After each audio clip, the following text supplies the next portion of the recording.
Bonjour à tous, je suis ravi de vous retrouver aujourd'hui. Alors cette vidéo du vendredi est consacrée aux analyses graphiques.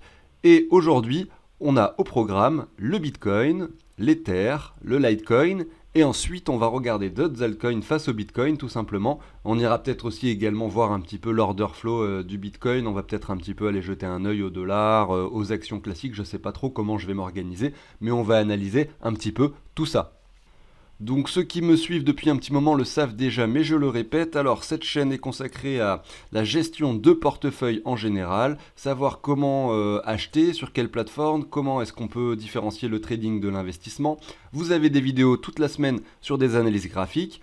Les mercredis, je consacre mes vidéos au trading pur. Vous pouvez aller voir ma première vidéo sur le sujet de mercredi dernier. Les jeudis, je consacre cette vidéo sur l'exemple d'un portefeuille que je monte moi-même avec un tableau pour vous montrer comment acheter, etc. Quels sont les paliers. Je fais tous un exemple sur une sorte de petite vidéo éducative sur un portefeuille fictif. Et ensuite, les week-ends, on aura des vidéos un petit peu plus tranquilles où je présente des projets de temps en temps. Ou bien des fois, je donne des tips pour avoir des crypto-monnaies sans investir. Enfin voilà, vous avez compris un petit peu la physionomie de la chaîne. Alors écoutez, n'hésitez pas à vous abonner, à liker, à commenter, et on se retrouve juste après cette petite introduction.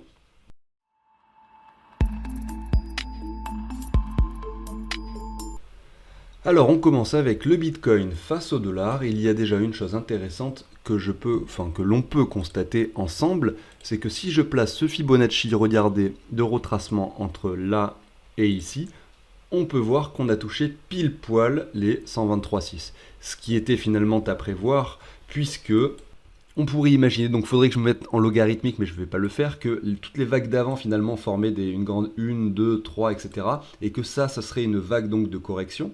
Donc on pourrait soit imaginer une vague de correction qui s'est terminée ici. En fait, il y a plusieurs possibilités. Quand vous faites de l'héliotisme, il y a plein de plans possibles et il n'y a pas de plan exact finalement. C'est juste l'avenir qui nous dira finalement lequel était exact. Mais il n'y en a pas forcément un qui est, vu que par la suite il se trouve qu'il est inexact, du coup quand il a été fait, ça veut dire qu'il était mal fait. Non, ça veut pas dire ça. Ça veut juste dire que c'est le cours qui choisit, c'est les marchés, c'est l'offre et la demande, et qu'en fait personne ne sait ce qui va se passer. Et qu'on peut imaginer plein de scénarios possibles avec l'héliotisme, et il s'avère qu'il y en aura un qui sera exact, et pas forcément. Mais dans tous les cas, même si celui qui est inexact, donc qu'un scénario se trouve tout de même faux, il se peut quand même qu'il ait suivi pas mal de règles et que des Fibonacci se soient bien déclenchés au bon endroit. Donc regardez ici, imaginons que ce soit une grosse vague de retracement finalement. On peut imaginer plusieurs choses.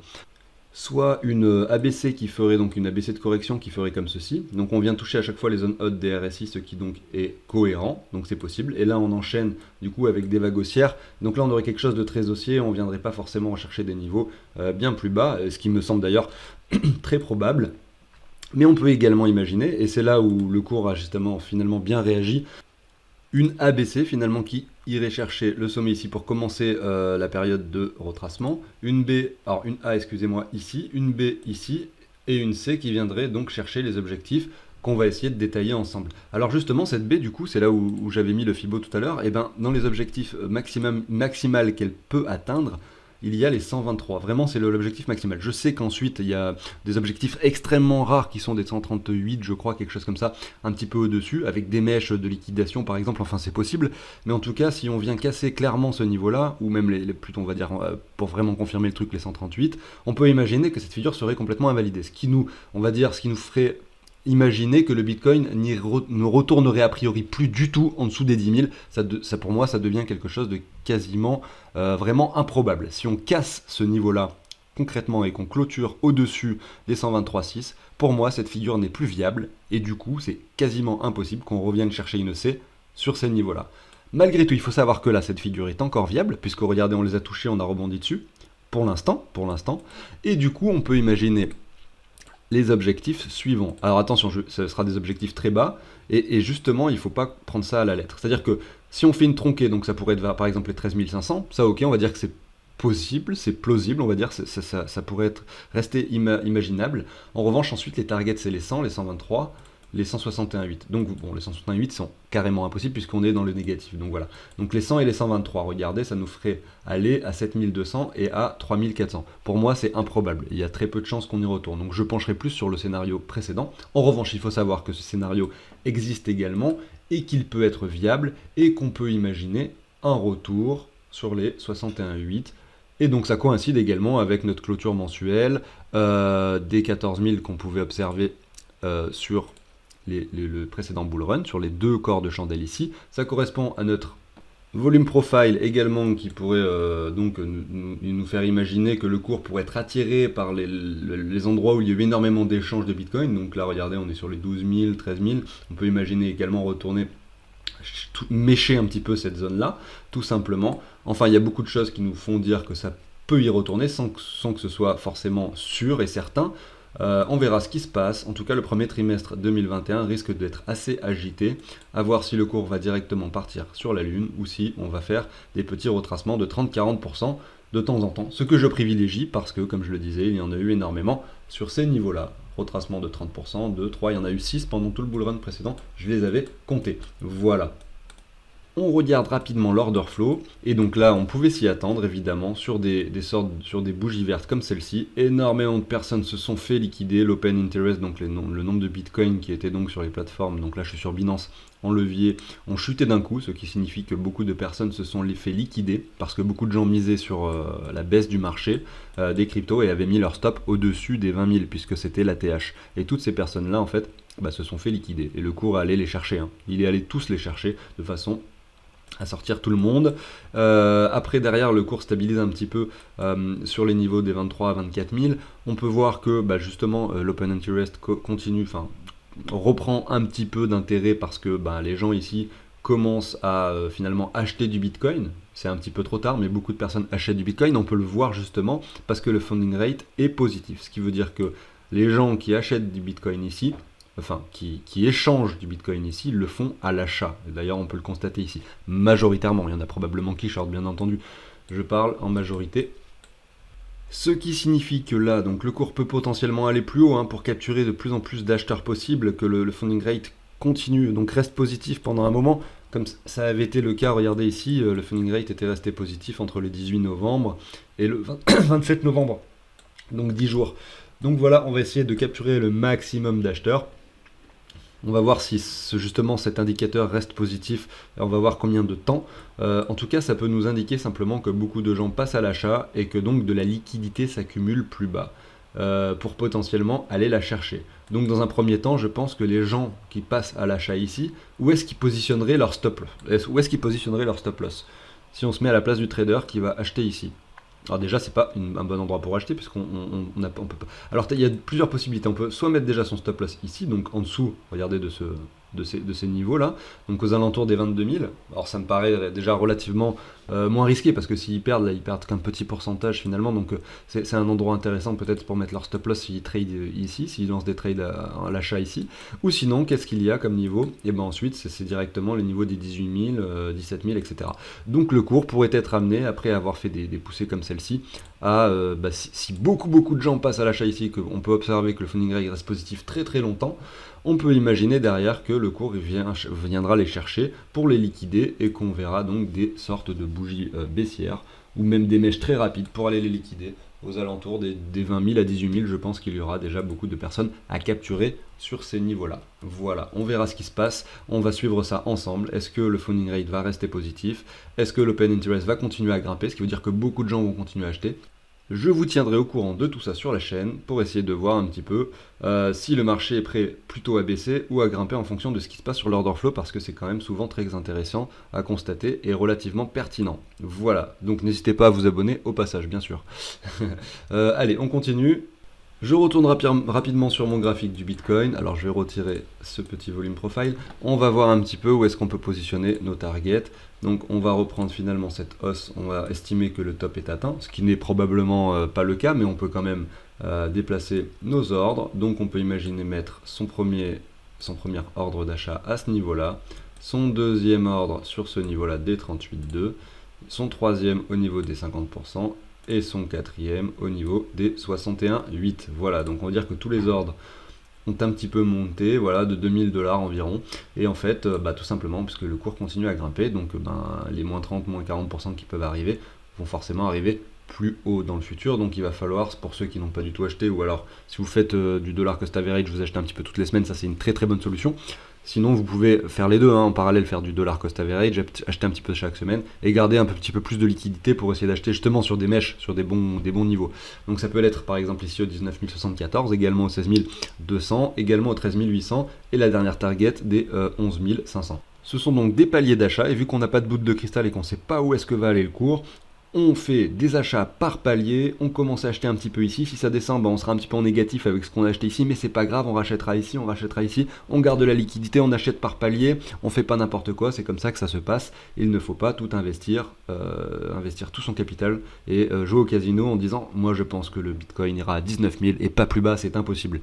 En fait vous pouvez pas savoir, donc s'il va plus bas vous aurez plus d'argent pour en acheter plus bas, et c'est ça qui est intéressant sur l'achat de par palier finalement. Allez, on continue, je vous embête pas plus avec le Bitcoin. On est sur des niveaux de toute façon. Il va falloir être patient sur les semaines à venir. On ne sait pas ce qui va se passer. En revanche, moi je suis très content de le voir grimper puisque j'ai quand même une bonne partie de mon capital investi dans les crypto-monnaies, évidemment, puisque ça fait très longtemps que je m'intéresse à ça.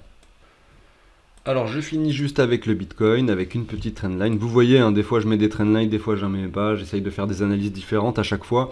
Des fois je vous montrerai des graphiques en 4 heures. Le mercredi je vous ferai des petites analyses de trading. Donc là il y aura carrément des graphiques, des triangles, enfin voilà un petit peu de tout. Là c'est plus sur l'investissement en général. Donc c'est pour ça que vu que je parle pas de trading pur, j'essaye de ne pas faire des choses compliquées à l'écran pour que tout le monde puisse bien comprendre, hein. C'est pour ça que c'est relativement, on va dire, épuré ce que je fais. Donc je vous mets tout de même cette trendline, regardez, donc on est venu chercher ici, les cours, la mèche ici, les cours bas ici, le sommet là, les deux bougies, les deux mèches qui se trouvent ici, et là regardez on a joué dessus également avec ces mèches là, ce petit cours qui s'est stabilisé là aux alentours des 20 000 à cet endroit là, donc c'est pour ça que cette trendline me paraît assez intéressante, et regardez, on pourrait imaginer que le cours revient la tester, et là ça nous ferait revenir justement aux 19 000, voilà. Donc pour un premier palier d'achat également, par exemple, si vous voulez mettre 25% de votre capital par exemple, je dis n'importe quoi, c'est vous qui définissez votre stratégie exactement, enfin la lettre en fonction de ce que vous pensez, mais voilà, par exemple un petit pourcentage de son capital ici pour acheter, c'est intéressant parce que maintenant qu'on a finalement confirmé cette bougie, à voir où est-ce qu'on clôture à la fin du mois, hein, c'est important, ça sera également très important, mais on va le suivre sur la chaîne, où est-ce qu'on va clôturer à la fin de ce mois-ci, hein. Alors soit justement on va peut-être clôturer par là et puis au mois de janvier justement on va faire ce petit retour, c'est possible, on ne sait pas, sur cette trendline. Donc voilà, en tout cas c'est un niveau pertinent, on peut le voir grâce également à cette trendline. C'est bien de coupler un petit peu tous les éléments pour le constater. On peut imaginer, bien entendu, c'est encore plus simple, tout simplement se mettre cette ligne horizontale qui correspond à l'ancien ATH, qui va pouvoir forcément désormais faire office de support, hein, puisqu'on l'a cassé à la hausse, donc c'était une résistance à l'époque. On l'a cassé, maintenant c'est un support. On a le croisement de ces deux lignes qui se trouve ici, et en plus ça correspond au 23,6. Voilà. Après c'est facile, hein, on peut se trouver plein d'éléments qui nous font penser que toutes les étoiles sont alignées pour qu'on aille ici, et puis on n'y va pas, hein. Ce que je veux dire c'est que le cours fait bien ce qu'il veut, et s'il veut aller plus bas, il ira plus bas. S'il veut retoucher les 14 000 pour confirmer justement ce grand W en monthly des 14 000, il le fera, voilà. Mais voilà, c'est un niveau pertinent pour commencer à acheter un petit pourcentage de son investissement, puisque voilà, on ne sait pas ce qui se passera par la suite, mais au moins on n'est pas sur des bougies vertes comme celle-ci, ou qui nous font justement, qui nous donnent envie d'acheter de FOMO, mais il ne faut pas le faire bien entendu. Voilà. Je continue avec l'Ether face au Bitcoin. Comme je le disais hier dans ma vidéo, on est sur un niveau qui est intéressant. Alors là, on est justement en train de rebondir dessus. Je parle de cette trendline, là je suis en daily, on va se mettre en weekly, c'est probablement plus visible. On a cette jolie trendline, donc ça représente un petit peu la dominance du Bitcoin par rapport au reste des altcoins, puisque l'Ethereum c'est quand même le leader des altcoins. Donc voilà, on a touché une fois, deux fois, trois fois cette trendline, on l'a titillé encore cette fois-ci, bon elle n'est pas forcément bien placée, mais on l'a touché. Et en fait, il y a des niveaux intéressants là pour commencer. Donc moi ce matin, on était à peu près par ici, à 27 quelque chose, 27,8, un truc comme ça. Et là, j'ai vendu un petit peu de Bitcoin pour de l'Ether. Comme je le disais hier, c'est quelque chose qui peut être intéressant de faire, notamment après une hausse comme celle-ci sur le Bitcoin. Et au lieu d'acheter avec vos dollars et vos euros des Ethers ou des Bitcoins, vous changez simplement vos Bitcoins en Ether ou vice-versa, simplement pour essayer de jouer sur les tendances entre les cryptos, vous voyez, qui se produisent, tout simplement. Donc là, on est sur des niveaux intéressants. Je dérive avec l'altcoin dominance, donc là on est sur à peu près toutes les altcoins, est-ce qu'elles sont en train de dominer par rapport au Bitcoin ou pas, donc c'est la Bitcoin dominance inversée, et on peut voir que j'avais donc défini ce grand biseau d'extension qui se trouve ici. On touche également le niveau bas, donc c'est un peu le même graphique que Ethereum BTC, on est sur quelque chose de quasiment similaire. On a ce grand biseau, et comme je l'ai expliqué, on peut imaginer donc que les altcoins performent face au Bitcoin pour revenir tester la ligne haute de ce biseau, tout simplement. En plus, on a vraiment ces trois mèches, hein. Là je suis en train de le voir actuellement, qui font quasiment une ligne droite. Donc si on relie donc ces deux mèches basses, finalement, on va essayer de les relier correctement. Voilà, donc la troisième mèche ne l'a pas exactement touché. Mais voilà, vous voyez, c'est intéressant de constater hein, qu'à chaque fois on fait des mèches basses en dessous de cette trendline et qu'on la réintègre. Donc là on va voir si justement on va réintégrer ces niveaux ou pas. Mais voilà pour ça. Ce qui est important de retenir, c'est que lors du bull run précédent, les altcoins ont surdominé le Bitcoin, alors que le Bitcoin lui-même est allé aux 20 000 $, est passé de 800 à 20 000 en quelques mois. Donc vous imaginez bien, enfin en quelques mois, peut-être, je sais plus le timing exactement, mais peu importe, vous comprenez le principe. Et en fait, les altcoins ont performé face au Bitcoin. Donc vous imaginez bien que si le même scénario se produit, on peut imaginer des altcoins qui vont bien plus haut. Et donc on peut imaginer donc que la dominance des altcoins augmente également. Et là on reste sur des niveaux intéressants. Bon, certes on a fait un niveau très bas ici. Ensuite on a commencé à faire des W dans des W, quelque chose d'ascendant, etc. Ça ne veut pas dire qu'on va pas retourner tester ces niveaux un petit peu plus bas. Mais en tout cas, il va y avoir des opportunités à saisir. Donc même si vous, vous échangez un peu de Bitcoin contre des altcoins maintenant et que finalement ça va plus bas, vous aurez toujours du Bitcoin pour les échanger plus bas. Enfin, vous voyez, c'est toujours le même principe. Vous pouvez toujours faire par palier. Moi, j'ai échangé par exemple ce matin une petite partie de mes bitcoins en Ether, mais vraiment toute petite. Et je me dis que voilà, si on va tester un petit peu des niveaux encore plus bas, bah, tant mieux, je vais avoir l'opportunité de les saisir pour potentiellement à nouveau transformer certains bitcoins en Ether, tout simplement. Alors, malgré le fait que l'Ether chute par rapport au Bitcoin, on voit quand même cette bougie verte qui s'est imprimée cette semaine, tout simplement parce que le Bitcoin a tellement poussé que l'Ethereum l'a suivi un petit peu. Même si l'Ether perd de la valeur face au Bitcoin, on est toujours sur quelque chose de haussier. Regardez, on a touché quasiment les 700 $, c'est quand même assez élevé. On peut imaginer retourner donc dans cette reload zone que j'avais représentée ici en vert entre les 900 et les 1100 $ sans problème dans les mois qui viennent. Donc voilà, à voir un petit peu comment ça se passera sur Ether. On pourra également augmenter nos targets en fonction de ce qui s'est passé en remettant justement, donc voilà, ici les 23,6, ici les 38,2. Et on remonte nos targets. Pour ceux qui n'ont pas investi, hein, moi j'ai déjà un peu de crypto dans mon portefeuille, je vais pas forcément acheter ici au 23,6, hein, parce que voilà, j'ai quand même encore un peu de fiat pour acheter plus bas, mais j'attends des niveaux quand même un peu plus pertinents. Mais c'est pour ceux qui n'ont pas du tout acheté, ça peut commencer à être intéressant de localiser des achats sur les premiers paliers justement des 23,6%. Voilà pour Ethereum, tout se passe bien pour le moment, à voir comment ça va se terminer par la suite. Est-ce que 2021 va être l'année d'Ethereum? Je ne sais pas. En tout cas, on a ce joli W qui était confirmé ici, qui est venu, qu'on a retesté ici, que là on est en train à nouveau de confirmer. Donc petit problème de souris, hein, vous avez compris, ici on le reconfirme et on va vers le haut, bien entendu. Allez, j'en ai fini avec Ethereum, on continue avec le Litecoin face au dollar. Et comme vous le voyez, j'avais défini dans le passé une petite trendline comme celle-ci, enfin un petit canal qui se trouvait comme celui-ci. On était venu le tester plusieurs fois à la baisse. On est venu sur cette trendline intermédiaire également que j'avais définie parce que les cours aimaient bien s'y attarder de temps en temps. Là on nous imprime une bougie énorme, regardez, une bougie verte énorme. On est encore très très loin des niveaux précédents, hein. On a encore cet énorme W à potentiellement confirmer. Là je le vois en weekly, je pense qu'il est visible également en monthly. Donc on va voir si, alors comme vous l'avez vu sur Ether, on a déjà confirmé ce W sur Litecoin, on ne l'a pas encore confirmé.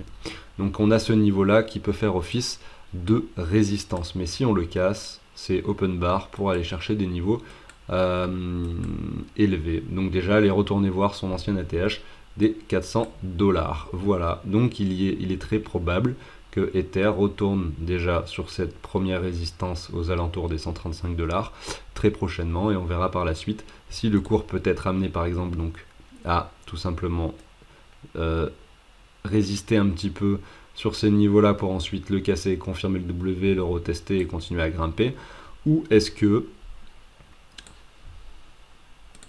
On va justement faire ce W, on ne va pas le confirmer, on va s'arrêter sur cette résistance pour continuer à latéraliser, réintégrer peut-être cette trendline et grimper par la suite. Moi, je penche plus pour la première solution. J'attends que ce W soit confirmé, tout simplement pour m'en assurer. Voilà pour Litecoin. Alors, on va regarder un petit peu les altcoins face au Bitcoin. Vous allez voir qu'il y a plusieurs catégories. Donc, ce pump du Bitcoin, il a créé plusieurs choses. Donc, on peut voir déjà que certains d'entre eux, alors je vais me mettre en daily, font des nouveaux plus bas. C'est le cas par exemple pour le DOT. Certains d'entre eux, alors celui-là c'est un peu exceptionnel, c'est le IGLD qui a fait un pump d'enfer, on l'avait vu plusieurs fois sur la chaîne pour localiser des achats justement sur ces niveaux-là. Je ne vais pas en reparler aujourd'hui, j'en parle souvent, on est en train de stabiliser un petit peu, on verra ce qui se passe. Donc vous avez, comme je dis, les tokens qui à chaque fois font des plus bas, donc là regardez, Omisego est également allé sur des niveaux encore plus bas qu'avant, malgré cette latéralisation. Donc, à voir un petit peu ce qui se passe, on va attendre à nouveau une latéralisation pour continuer à localiser des achats sur Omisego si c'est un token qui vous intéresse évidemment. XTZ pareil, il fait des plus bas. ADA c'est un petit peu différent, il y a cela, cette deuxième catégorie, je pense qu'il y a Link également qui est dans... Ah non, pas Link. ADA, VeChain c'est la même chose par exemple. Et bien on peut constater sur ces tokens que là on avait fait une grosse poussée donc au mois de novembre et que là on est encore sur des niveaux qui nous permettent de dire qu'on est en train de latéraliser tout simplement. Enfin bref, là où je veux en venir, c'est que les tokens qui font des nouveaux plus bas ne nous intéressent pas pour l'instant, car on attend une latéralisation, une nouvelle latéralisation des nouveaux W pour pouvoir localiser des achats. En revanche, les tokens qui ont déjà fait des cassures de trendline, qui sont sur des niveaux qui ne sont pas plus bas que les niveaux précédents, peuvent toujours nous former des W. Donc c'est cela qu'il faudra un petit peu regarder et qu'on va regarder et suivre sur la chaîne la semaine prochaine également pour localiser des achats, tout simplement. Alors je vais vous en présenter deux maintenant qui me semblent intéressants. Alors il y a tout d'abord RLC face au Bitcoin, parce qu'on peut voir que justement on a cassé la trendline et que là on est en train de latéraliser. Donc il n'y a pas encore de W dans le W, mais on peut simplement imaginer que là il y a un petit palier d'achat intéressant et qu'on pourrait en effet imaginer que là derrière le RLC pourrait continuer à grimper face au Bitcoin tout simplement, soit pour confirmer cette énorme W, alors je trace très mal, je ne suis pas un bon dessinateur, hein, vous pouvez le constater, soit donc simplement nous faire ce W comme ceci pour le confirmer par la suite, soit on ira plus bas. Mais en tout cas, on est sur des niveaux intéressants pour acheter puisqu'on n'est pas sur quelque chose de très haussier, comme c'est le cas par exemple pour IGLD. Et en plus, on est encore dans quelque chose qui peut potentiellement nous faire un W. On a cassé la trendline, on a la grosse divergence ici. On attend simplement la troisième confirmation qui est donc le W. On va attendre également sur des 4 heures, sur du 4 heures de commencer à avoir des choses intéressantes pour potentiellement localiser des achats. En tout cas, on est sur des niveaux intéressants. C'est un projet que j'affectionne également énormément. Voilà. Il y a également US dont j'ai parlé plusieurs fois, comme on peut le voir. Là, on a cet énorme biseau ascendant que j'avais déjà tracé qui se trouve ici. Et là, on est vraiment sur les niveaux bas. Hein. Regardez, le Bitcoin, lui, continue à grimper, mais par rapport aux altcoins, il se comporte bien puisqu'il essaye de tenir ce gros support là.